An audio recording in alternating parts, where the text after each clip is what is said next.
नमस्कार. केअरगिव्हर्स नक्की कोण असतात?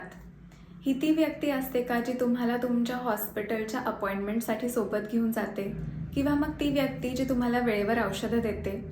तर केअरगिव्हर्सचा रोल ह्याच्यापेक्षा खूप मोठा आहे. ते तुम्हाला तुमच्या डेली लाईफमध्ये जे छोटे छोटे कामं असतात, म्हणजे की व्यवस्थितपणे शरीराची स्वच्छता करणे, स्वच्छ कपडे घालणे किंवा मग वेळेवर जेवण करणे, वेळेवर औषधं करणे, हे सगळं तर करतातच. पण ते तुम्हाला फायनान्शियली पण सपोर्ट करतात.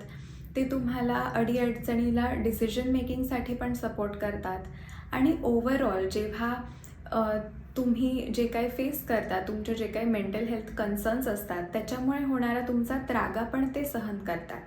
थोडक्यात म्हटलं तर केअरगिव्हर्स तुमच्या भोवती त्यांचं आयुष्य चालू असतं.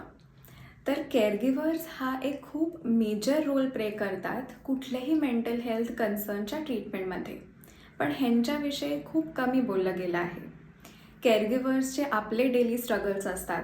ते सतत विचार करत असतात की कसं आपण आपल्या पर्टिक्युलर लव्हड वन किंवा आपल्या पर्टिक्युलर पेशंटची काळजी अजून जास्त चांगल्या पद्धतीने घेऊ शकतो.